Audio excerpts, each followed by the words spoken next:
Fala, galera de serviço social, e aí, tudo bem com vocês? Espero que sim. Bom dia, boa tarde, boa noite. Bom, hoje eu trouxe um artigo aqui para vocês da Marlova, aparece o nome dela aqui em cima, ó, artigo Marlova.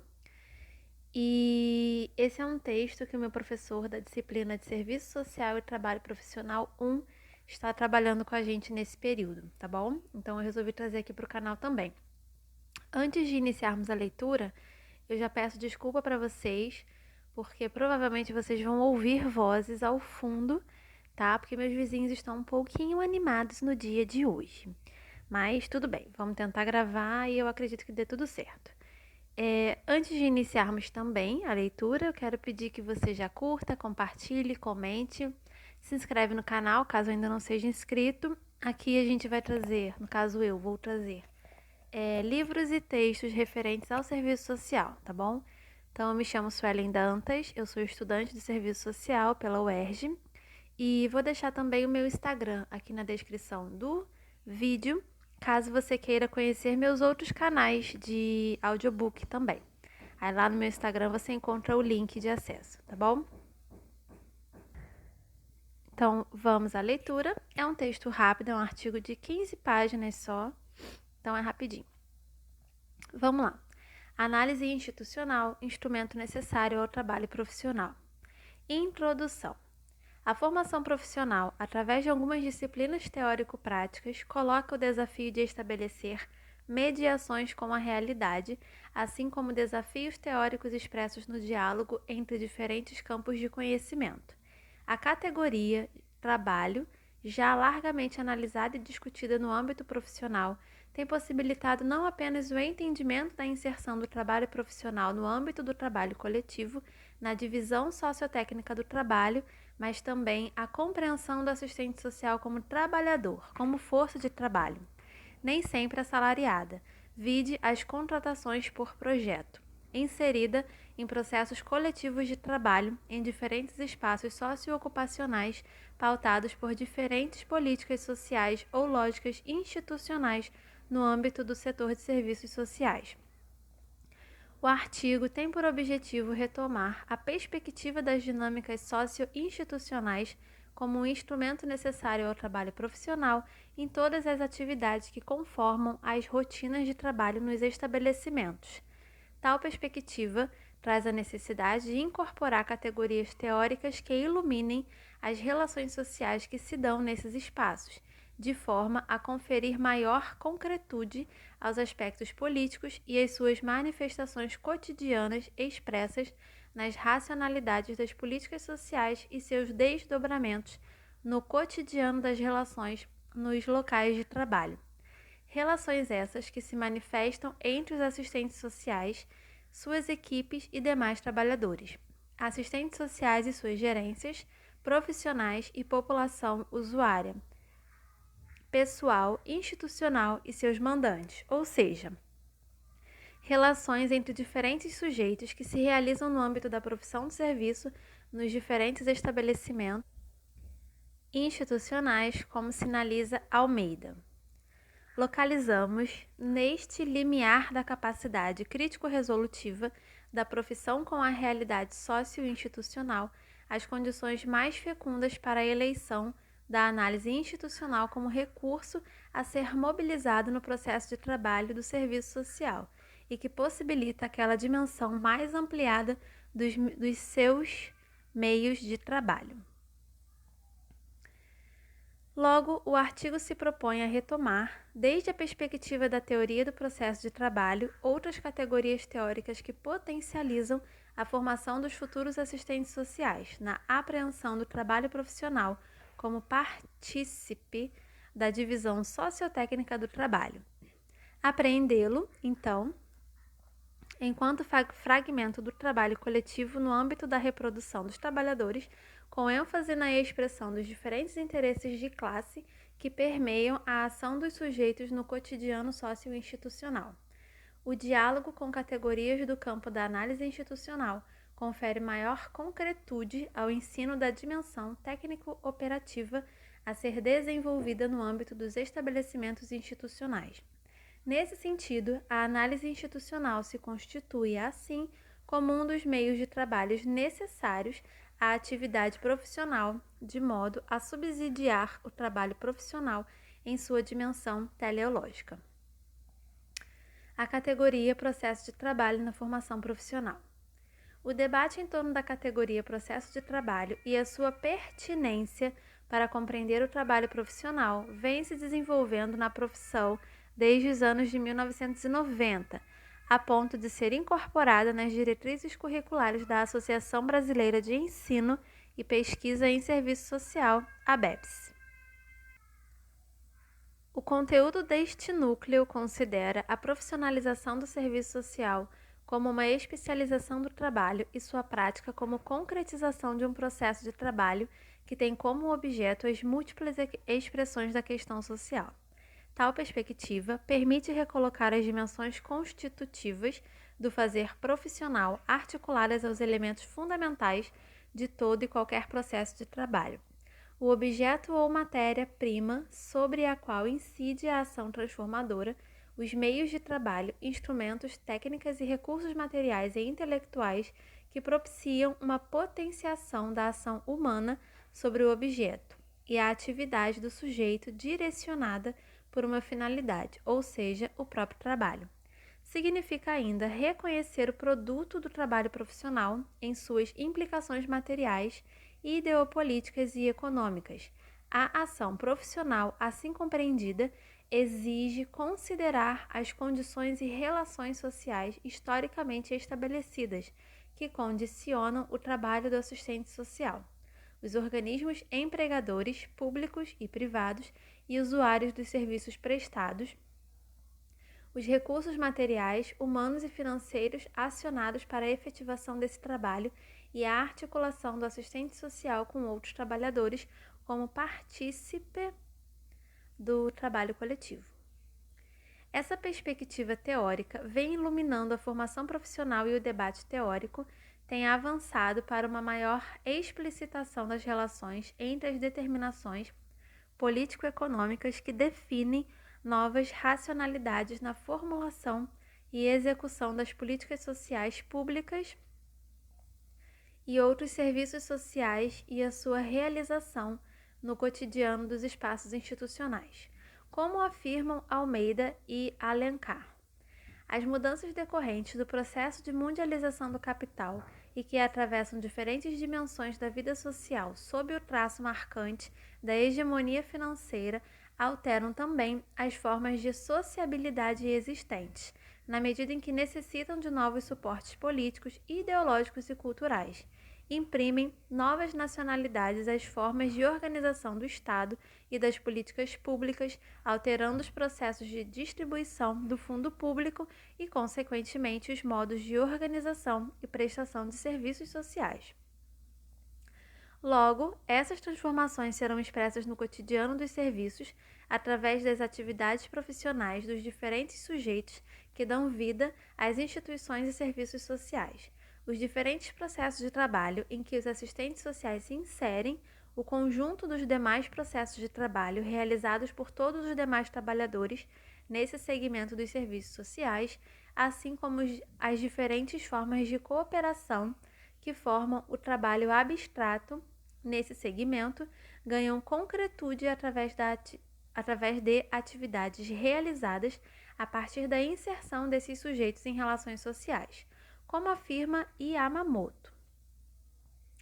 O assistente social ingressa nas instituições empregadoras como parte de um coletivo de trabalhadores que implementa as ações institucionais, cujo resultado final é fruto de um trabalho combinado ou cooperativo que assume perfis diferenciados nos vários espaços ocupacionais.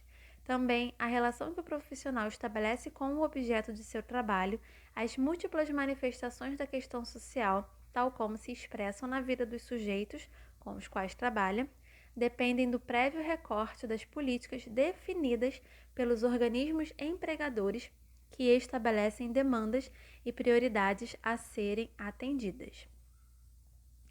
Essa dimensão mais imediata de realização da produção de um serviço é determinada pelas racionalidades econômicas e políticas das instituições.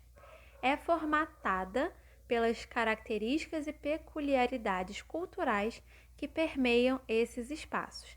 É informada pelos conteúdos e valores hegemônicos em cada especialidade profissional e técnica, mas principalmente é regulada pelas relações de trabalho. Essas relações, conforme Yamamoto, no âmbito do capitalismo contemporâneo, ainda na predominância das relações contratuais assalariadas, molda e restringe o âmbito e as formas de ação dos sujeitos profissionais. Assim, verifica-se uma tensão entre projeto profissional, que afirma o assistente social como um ser prático-social dotado de liberdade e teleologia, capaz de realizar projeções e buscar implementá-las na vida social, e a condição de trabalhador assalariado cujas ações são submetidas ao poder dos empregadores e determinadas por condições externas aos indivíduos singulares, às quais são socialmente forjados e subordinar-se, ainda que coletivamente possam rebelar-se. Yamamoto. Portanto, ao conjunto de constrangimentos da condição de trabalhador assalariado somam-se os constrangimentos oriundos da lógica de funcionamento das organizações em que a atuação profissional se realiza.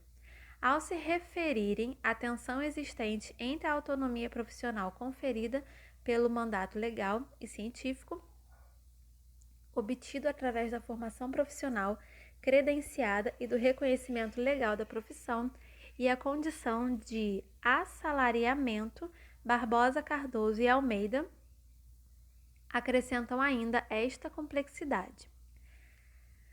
Ao vender sua força de trabalho para sobreviver, fica privado ou tem reduzido o controle sobre os meios de produção do seu trabalho, submetendo-se às normas regulatórias e hierárquicas administrativas que organizam os serviços. Esse possível paradoxo ganha contornos mais acentuados quando o trabalho se desenvolve em organizações complexas, onde a burocratização se manifesta como forte mecanismo de controle e a sua racionalidade tende a se impor sobre qualquer trabalhador. Nesse sentido, a inserção dos assistentes sociais em processos coletivos de trabalho precisa ser analisada não só em relação aos constrangimentos impostos pela estrutura do trabalho no capitalismo, mas também em relação às formas de funcionamento dos serviços, pautadas por diferentes racionalidades e que definem as dinâmicas das práticas sociais nas unidades de serviço. Almeida e Alencar alertam para o fato de que o trabalho do assistente social integra processos de trabalho coletivos em unidades públicas e privadas que implementam diretamente, gerenciam, articulam, controlam, acionam os serviços sociais em consonância com as políticas públicas, compreende os desafios e as particularidades do trabalho profissional na contemporaneidade.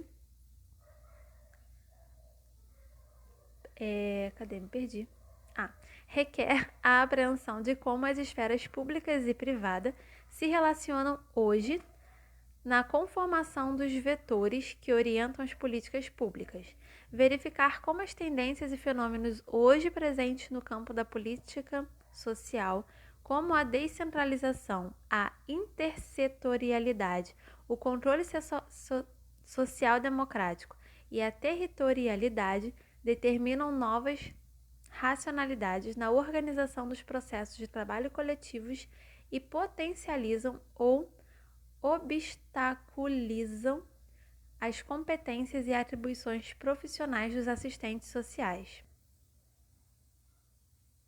A análise de Costa, ao flagrar os impactos da implementação do Sistema Único de Saúde, SUS, nos anos 90, sobre os processos de trabalho dos assistentes sociais, expressa com clareza essa relação entre a racionalidade na organização dos serviços e o trabalho profissional. Seu texto é exemplar. Mudanças de ordem tecnológica, organizacional e política passaram a exigir novas formas de organização do trabalho na saúde, determinadas pela hierarquização por nível e complexidade, descentralização e democratização do sistema, imprimiram novas características ao modelo de gestão e atenção e, portanto, aos processos de trabalho, vindo a compor novas modalidades de cooperação. Os processos de descentralização por nível de governo com hierarquização por nível de complexidade requerem uma nova reorganização vertical e horizontal dos serviços. Dos serviços e procedimentos, implicando em mudanças nos processos de trabalho, afetando tanto a cooperação entre as diversas atividades, como o conteúdo de algumas tarefas, especializações e habilitações. Essas mudanças vêm se expressando e sendo determinadas pelos nossos sistemas de controle, pela hierarquização, pelas inovações tecnológicas e pelo novo papel que adquiriu a informação e a comunicação em saúde. Consideramos importante essa citação, pois a autora relaciona a racionalidade de uma determinada política social ao impacto nos processos coletivos de trabalho e aos desafios e demandas que geram ao trabalho do assistente social. Ao considerar os elementos simples que conformam qualquer processo de trabalho, segundo Marx, a atividade orientada a um fim ou o trabalho mesmo, seu objeto e seus meios. O que meio de trabalho é uma coisa ou um complexo de coisas que o trabalhador coloca entre si mesmo e o objeto de trabalho, e que lhe serve como condutor de sua atividade sobre esse objeto. A partir dessa concepção sobre os meios de trabalho, retomamos algumas categorias da análise institucional. Entendemos que a problematização das relações que se dão entre os diferentes sujeitos, ou seja, trabalhadores, usuários, governantes, entre outros, no plano cotidiano do espaço socio-institucional, constitui um dos meios necessários ao trabalho do assistente social, seja no âmbito da execução de políticas e prestação de serviços, seja no âmbito do planejamento das ações, na sistematização do trabalho, na investigação em serviço e ou na gestação. Cabe alertar, contudo, que a análise institucional, enquanto instrumento de trabalho, extrapola os elementos que apresentamos aqui. Muitos outros, como a caracterização da população usuária e suas demandas, a caracterização do contexto institucional com o mapeamento das organizações e seus recursos, a caracterização do Estado e as transformações no mundo do trabalho e seus impactos no cotidiano dos estabelecimentos. Por exemplo, também constituem elementos da análise institucional. Para fins deste ensaio, partimos da afirmação de que as práticas institucionais, incluindo-se todo e qualquer serviço prestado nos mais diferentes estabelecimentos institucionais, são o resultado das práticas de seus agentes. Passaremos agora para algumas categorias da análise institucional, de modo que possamos problematizar as relações de saber e poder que permeiam as práticas sociais dos diferentes sujeitos na concretização do trabalho coletivo.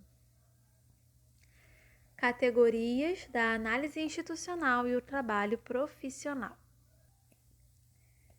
Categorias da análise institucional e o trabalho profissional, novamente. Pelo escopo deste artigo, não será abordado o debate em torno das concepções teóricas acerca do papel das instituições na sua relação com o Estado, tema que mobilizou o debate teórico no interior da profissão a partir dos anos 1980, quando perspectivas funcionalistas se contrapunham a perspectivas no campo marxista e definiam os termos das possibilidades e limites do trabalho profissional no interior dos espaços socio-institucionais. Para fins deste artigo, partimos da concepção já vinculada nas produções desse período. Numa sociedade de classes, a exploração da força de trabalho, a dominação da vontade coletiva e a sujeição a ideologia dominante geram contradições que, do ponto de vista dos dirigentes, ameaçam o funcionamento do sistema como um todo. A instituição como mediação do projeto sociopolítico de hegemonia de classe é a base efetiva do funcionamento da sociedade, pela regulação dos comportamentos dos diversos agentes sociais. Quando deixa de ser vista como mera organização e passa a ser encarada como uma relação de forças, a instituição é explicitamente o lado cotidiano, obscuro talvez, daquilo que recebeu a luminosa definição de luta de classes. Concretizando as instituições, os aparelhos organizacionais não são encarados apenas como burocracias e sim como palco das lutas dos agentes sociais em prol de seus interesses. Além da concepção dos espaços institucionais como lugares de realização das relações sociais, trata-se de entender as posições estratégicas dos diferentes sujeitos na concretização de suas práticas sociais. Sem analisar essas relações, não é possível identificar as posições de poder, ou como diria Weishaupt, eu acho que é isso, caracterizar os agentes em suas posições estratégicas, identificar os diferentes projetos societários e as suas correspondentes perspectivas a respeito do papel do Estado, das políticas sociais e etc., e identificar a diferença entre os objetos institucionais e os objetos do serviço social, por exemplo. A divisão sociotécnica do trabalho se dá entre pessoas de carne e osso, portadoras de concepções de mundo, perspectivas ideológicas, políticas, culturais, que podem se expressar de forma complementar ou contraditória. Portanto, identificar os sujeitos que representam os interesses institucionais, assim como as diferentes concepções políticas e profissionais entre os próprios assistentes sociais, entre a população usuária e os técnicos, entre gerência e equipes, entre profissionais e os demais trabalhadores do estabelecimento, constitui uma condição fundamental para construir os processos teleológicos a serem expressos em projetos de intervenção, na formulação de propostas de avaliação do serviço, entre outras possibilidades de ação a serem postuladas junto à equipe, a demais trabalhadores e usuários. Assim sendo, uma abordagem teórico-metodológica que tem dado suporte teórico e concretude a essas relações no âmbito socio-institucional refere-se ao campo interdisciplinar em que se situa a análise institucional. Segundo Duarte, é, portanto, da encruzilhada formada pela psicanálise, pela psicossociologia, é isso mesmo? Psicossociologia, isso mesmo, e suas técnicas ativas e pela perspectiva política de transformação social que surgiu a maior parte das ditas correntes institucionalistas. A análise institucional, portanto, nasce na década de 1960. A ruptura com a psicoterapia institucional e a pedagogia institucional, assim como pela crítica interna das ciências sociais e humanas, das crises do movimento de juventude, das grandes instituições da ordem social burguesa, as escolas, os estabelecimentos de hegemonia do saber e poder médicos, as igrejas, mas também os partidos políticos e sindicatos que se veem afetados pela crise, das correntes modernistas, macroteóricas, dos paradigmas em ciências sociais, da crítica à burocracia, ao totalitarismo, ao Estado capitalista, às guerras de descolonização e, consequentemente, à mudança de regime e à teorização da autossugestão. Não chegaremos aqui a tratar da complexidade teórica e das diferentes correntes que vão do campo da psicologia, sociologia, educação e filosofia, mas apresentar algumas categorias teóricas de expoentes da análise institucional no Brasil, de forma a subsidiar o entendimento dos espaços socio-institucionais como campos de disputa entre interesses de classes, assim como de produção de novas práticas institucionais. Alguns autores no campo teórico da análise institucional chamam a atenção inicialmente para a necessidade de distinguir conceitualmente as instituições dos estabelecimentos, organizações ou unidades produtivas em que elas se concretizam, para Barenblit. Gente, só um parêntese, eu esqueci de falar no início do vídeo, eu não sei falar inglês, tá bom? Então, palavras em inglês e espanhol serão lidas de forma esquisita. Vamos lá. Então, segundo essa pessoa aqui, Barenblit, as instituições são lógicas, que segundo a forma e o grau de formalização que adotem, podem ser leis, podem ser normas, podem ser pautas, regularidades de comportamentos. O que estas lógicas significam? Significam a regulação de uma atividade humana, clarificando o que deve ser, o que está prescrito e o que não deve ser, o que está proscrito, assim como o que é indiferente. Em um plano formal, uma sociedade não é mais que isso, um tecido de instituições que se interpenetram e se articulam entre si para regular a produção e a reprodução da vida humana sobre a terra e a relação entre os homens. Agora, entendidas assim, as instituições são entidades abstratas, por mais que possam estar registradas em escritos e tradições. Para ele, algumas instituições são basilares da vida em sociedade, como é o caso da linguagem, das relações de parentesco, da divisão social do trabalho, da educação, da religião e da justiça. E para que as instituições possam vigorar, para que possam se realizar, precisam materializar-se em dispositivos concretos que são as organizações, que vão desde os grandes complexos organizacionais até um pequeno estabelecimento. Então, as instituições não teriam vida, não teriam realidade social se não fossem através das organizações. Mas as organizações não teriam sentido, não teriam objetivo, não teriam direção se não estivessem informadas como estão pelas instituições. Ainda seguindo seu pensamento, as organizações se compõem de unidades menores que ele chama de estabelecimentos, escolas, hospitais, quartéis e etc., que por sua vez dispõem de dispositivos técnicos, os equipamentos, instalações, arquivos, aparelhos e etc.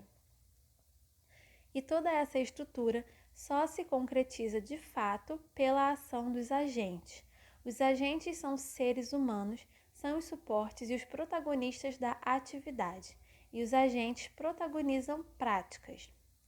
É importante salientar outros aspectos levantados por Barenblit. O primeiro, de que as instituições são portadoras da vertente do instituinte e da vertente do instituído. A vertente instituinte é portadora da criação de novos códigos institucionais. São as forças que tendem a transformar as instituições. A vertente do instituído é o resultado desse processo. É o efeito da atividade instituinte. Conforme o autor, para que os instituídos sejam úteis, sejam funcionais na vida social, ele tende a estar acompanhando a transformação da vida social, mesmo para produzir cada vez mais novos instituídos que sejam apropriados aos novos estados sociais. O segundo, de que essas vertentes se interpenetram e quando essa articulação acontece no nível do instituído, do conservador, do reprodutivo, denomina-se atravessamento, e quando se dá no nível do instituinte, do produtivo, do criativo, chama-se transversalidade. Essas categorias explicitam que esse imbricamento se dá nas práticas através das organizações que concretizam as instituições. Assim, no exemplo dado pelo autor, uma escola é atravessada por um quartel, uma fábrica quando prepara para a produção, quando forma uma disciplina comportamental e é transversalizada pela política, pois lá também se aprende a se organizar politicamente, a exercitar a solidariedade e etc. Essa relação dialética que permeia o desenvolvimento sócio-histórico das sociedades através de suas instituições é um aspecto fundamental, pois sabemos que essas forças são personificadas pelos sujeitos em suas práticas sociais no cotidiano dos espaços socio-institucionais, inclusive na própria profissão. Albuquerque, em 1978, entende que a prática dos atores concretos é estruturante da prática institucional, ou seja, que a prática institucional não existe senão encarnada na prática dos atores concretos que a constituem. Assim, busca definir os elementos que estruturam a prática institucional, relaciona o objeto institucional, o âmbito de ação institucional, os atores institucionais e suas práticas. Para tanto, Albuquerque faz uma distinção entre o objeto institucional e o objeto organizacional. Para o autor, o objeto de organização é um determinado tipo de recursos que a organização, como sistema de meios, apropria-se, transformando. O objeto de uma instituição não se trata de um recurso, no sentido de fazer parte de um processo de transformação, nem é ele mesmo transformado pela ação institucional. O objeto institucional é aquilo sobre cuja propriedade a instituição reivindica o monopólio de legitimidade. Definir-se como instituição é, portanto, apropriar-se de um objeto. Nesses termos, o objeto institucional não pode ser um objeto material, como os recursos de uma organização, mas imaterial, impalpável. E o processo de apropriação é permanente, como o processo de desapropriação dos indivíduos ou de outras instituições no que concerne ao objeto em questão. Assim, por exemplo, criar filhos é um hábito familiar, à mão de qualquer adulto da espécie humana, mas o saber pediátrico, isto é, a versão medicalizada da criação, só se define por referência ao objeto próprio, porque é apropriado das instituições médicas à saúde. Weishaupt, esse nome bonito aí, partindo das concepções de Albuquerque, enfatiza a dimensão política desse processo quando afirma que o objeto institucional, portanto, não é exatamente algo que se transforma, é algo que se reivindica e de que se pretende o monopólio. Cada instituição tem por objeto um conjunto de relações sociais que considera significativas para o desenvolvimento de sua ação controladora na sociedade. Esse objeto é sempre resultante de um jogo de forças e será modificado constantemente em função das mudanças nas correlações de forças. De qualquer forma, o que precisa ser frisado é o princípio de estruturação da ação e das lutas sociais em torno de objetos institucionais específicos. O objeto institucional não pré-existe a instituição. É a ação institucional que constitui o objeto.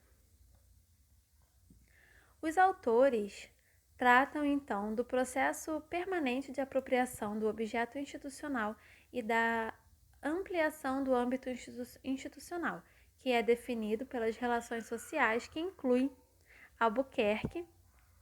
Perdão, gente, vou ler de novo essa primeira parte. Os autores tratam, então, do processo permanente de apropriação do objeto institucional e da ampliação do âmbito institucional, que é definido pelas relações sociais, que inclui. Ponto. Albuquerque destaca a tendência de toda a instituição a ampliar seu âmbito de ação, ou seja, ampliar o âmbito das relações sociais sob o seu controle. Segundo ele, por exemplo, um hospital além das práticas estritamente ligadas à saúde, ou mais precisamente à cura, tende a regulamentar as práticas alimentares, morais, religiosas e sexuais de seus doentes. Afirma ainda que esse processo só é limitado pela extensão do âmbito das demais instituições e que qualquer que seja o resultado da luta será sempre em detrimento dos atores concretos. Em relação ao que ele chama de atores institucionais, destaca inicialmente que uma instituição só existe na prática de seus atores institucionais, prática que consiste em intervir nas relações sociais submetidas à soberania da instituição, procedendo a uma distinção entre esses sujeitos a partir de suas posições estratégicas nos espaços socio-institucionais. Assim, ele distingue os agentes internos e os contextuais. Os agentes internos seriam aqueles que diretamente fazem a instituição, desenvolvendo positivamente sua ação no quadro de uma unidade determinada e seriam constituídos pelos agentes funcionais e a clientela, população atingida. A relação de clientela, segundo Albuquerque, é a que se estabelece entre a instituição e atores concretos, coletivos ou individuais, visados em sua ação. É a que se realiza, portanto, entre a instituição e os atores cujas relações sociais são objeto da ação institucional. Entre os agentes funcionais, Albuquerque distingue os agentes privilegiados, os agentes subordinados ou subprivilegiados e o pessoal institucional, estes formados pelo pessoal administrativo de manutenção sem qualquer ligação com a ação institucional. Consideram-se agentes privilegiados aqueles que possuem maior autonomia sobre o objeto institucional.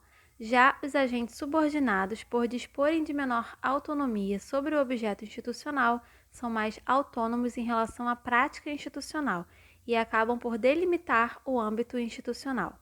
Albuquerque chama a atenção para o fato de que, por se tratar de papéis, podem ser desempenhados pelos mesmos indivíduos, com exceção das instituições mais estratificadas, em que esses agentes pertencem a categorias de pessoal diferentes, mais hierarquizadas, como são as prisões, hospitais e universidades, por exemplo. Ou como afirma o Weishaupt, os agentes privilegiados são aqueles que realizam plenamente a ação institucional, enquanto os agentes subordinados são aqueles que a sustentam. É o caso da organização hospitalar, na qual o médico responde plenamente pela ação institucional, enquanto o assistente social, agente reconhecidamente necessário, viabiliza a mesma ação na perspectiva de apropriação do objeto, que no caso seria a saúde. Já os agentes contextuais são aqueles que não participam diretamente da ação institucional, são externos a ela, mas a influenciam, pois atuam a partir do contexto. Um deles é o público, para quem a ação é visível, pública, diante de quem a instituição precisa preservar a sua imagem e personifica o controle democrático sobre as instituições. Ou, na acepção de Albuquerque, o público pode, eventualmente, integrar a clientela. Observe-se que, muitas vezes, a opinião do público pode ser mais decisiva do que a da clientela, sobretudo quando o papel desta última for passivo, como no caso de prisões ou instituições de acolhimento para idosos ou crianças, por exemplo. Outro agente contextual de fundamental importância para a análise institucional é o mandante. Nas palavras de Albuquerque, o mandante é o ator individual ou coletivo diante do qual a instituição responde ou em nome de quem ela age, e em geral se trata de outra instituição, e mais comumente, ou em última instância, do Estado. O mandante não manda necessariamente, mas é o proprietário ou instância de legitimação da propriedade do objeto institucional. É, portanto, a relação entre o mandante e o objeto que determina a relação de mandato entre a instituição e seus mandantes. Aqui, Albuquerque define 3 tipos de relação de mandato. A relação de propriedade, em que o mandante sustenta economicamente a instituição e se apropria de seus resultados, como o corpo de acionistas de uma empresa, por exemplo. A relação de subordinação funcional, em que o mandante nomeia o corpo de agentes institucionais, havendo assim uma limitação, mas não uma exclusão da autonomia dos agentes. Por exemplo, a relação da universidade pública com o Estado. E a relação de mandato institucional, em que o mandante é guardião da legitimidade institucional de que a instituição concreta se reveste. A relação do Cefes e a BEPS com os espaços de formação e de atuação profissional, por exemplo. Weishaupt alerta para o fato de que não se deve confundir mandato com o mando. O mandato define em nome de quem a instituição age, enquanto o mando diz respeito à chefia ou à estrutura hierárquica da organização. É o exercício da autoridade. A distinção entre os diferentes atores institucionais se expressa em suas práticas institucionais, ou no dizer de Albuquerque, a ação institucional é o resultado das relações sociais entre agentes e mandantes ou agentes e clientes, e assim por diante. Ora, a prática de cada um desses atores é com frequência divergente e muitas vezes complementar e contraditória com respeito a de outros. A prática institucional é, portanto, a resultante das práticas conflitantes dos diversos autores. Para o autor, é fundamental identificar as práticas predominantes em uma instituição concreta, de forma a explicar a prática institucional. Nesse aspecto, Albuquerque reafirma: tal análise deve ser concreta e não dedutiva.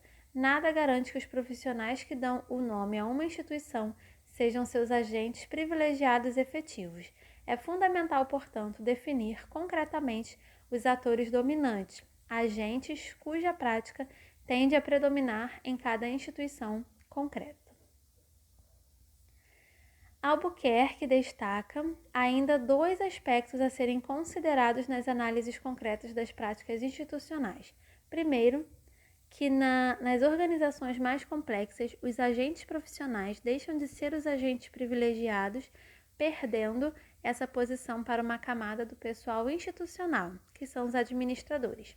Tal tendência para uma perda da dominância profissional de médicos, engenheiros, professores, em favor de administradores profissionais ou não, os quais se tornam os verdadeiros agentes privilegiados. O segundo aspecto refere-se ao fato de que apenas os atores internos agem positivamente como suportes da prática institucional. Desse modo, a ação dos mandantes, embora possa ser decisiva, é puramente negativa.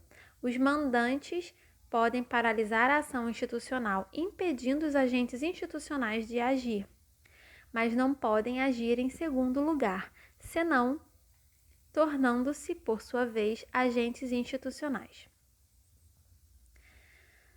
Logo, a análise da autonomia dos agentes institucionais não pode desconsiderar a ação negativa dos atores contextuais.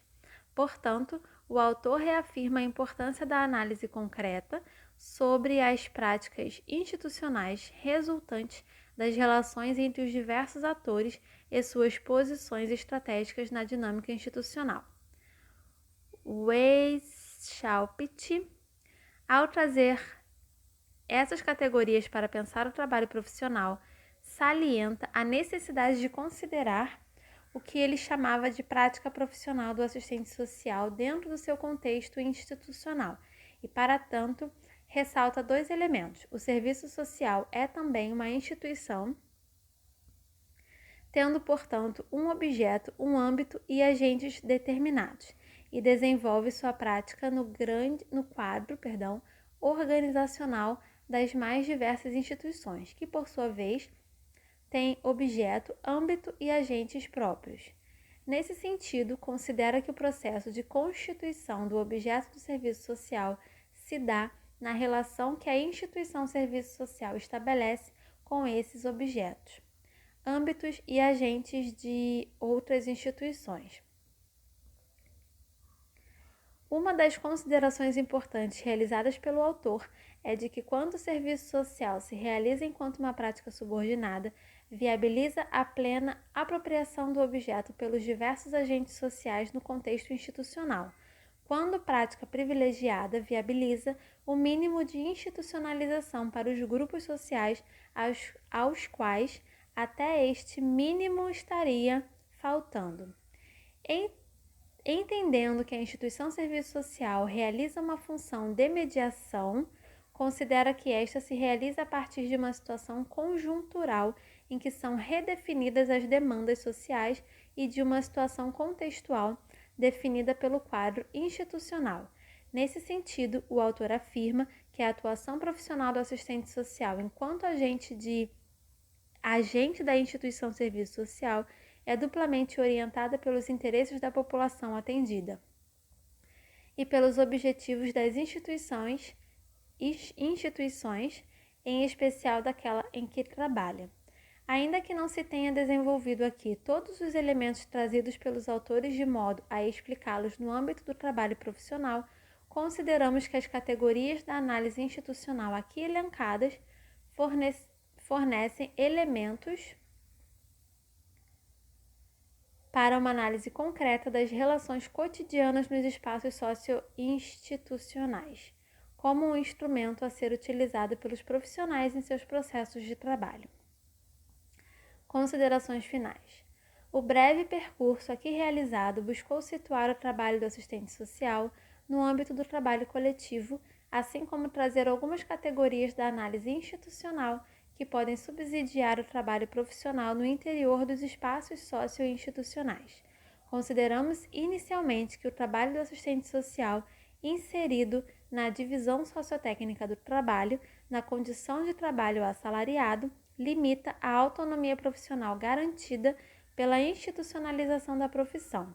Em seguida, que esse trabalho se realiza na concretização de políticas e serviços sociais que são condicionados pelas políticas econômicas em suas diferentes conjunturas, o que define racionalidades na implementação dessas políticas, que afetam diretamente o trabalho coletivo nesses espaços.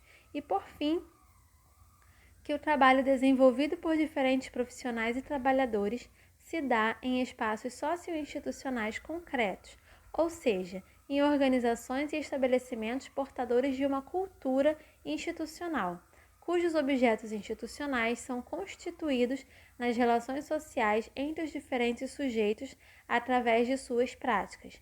Logo, partimos do pressuposto de que a formação profissional, a partir dessa concepção da profissão, para avançar no entendimento do trabalho concreto realizado no âmbito dos espaços socio-institucionais, ganha maior concretude ao incorporar elementos da análise institucional.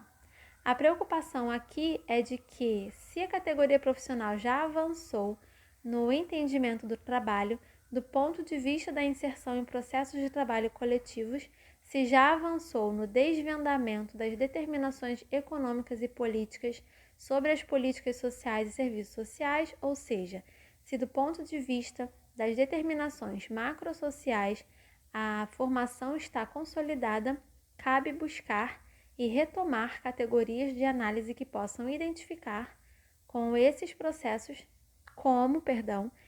processos se concretizam através das relações sociais dos diferentes sujeitos que fazem parte do trabalho coletivo na dinâmica cotidiana dos espaços socio-institucionais. Portanto, a dinâmica institucional e a relação política entre os diversos sujeitos é entendida aqui como um elemento constituinte dos processos de trabalho em que o assistente social se insere, assim como são as racionalidades que informam as políticas e os serviços sociais. Assim, consideramos pertinente retomar algumas categorias teóricas da análise institucional que possam subsidiar, enquanto instrumento, a dimensão teleológica do trabalho dos assistentes sociais na concretização de processos coletivos de trabalho, de modo a conferir maior efetividade no cumprimento dos objetivos profissionais. E é isso, galera. Aqui embaixo vem as referências que ela utilizou. Parará. E é isso. Eu espero que vocês tenham curtido a leitura, que ela te ajude de alguma forma. E não esquece, curte, compartilha, comenta, se inscreve no canal, me segue no Instagram, @sueli_dantas com 2T's. Conheça meus outros canais de audiobook. Tem um canal de leituras femininas, só mulheres revolucionárias. Tem o canal do Karl Marx, que eu estou iniciando também. E tem canal do Osho também, se vocês se interessarem, tá bom? Então, um beijão, até o próximo vídeo e tchau, tchau!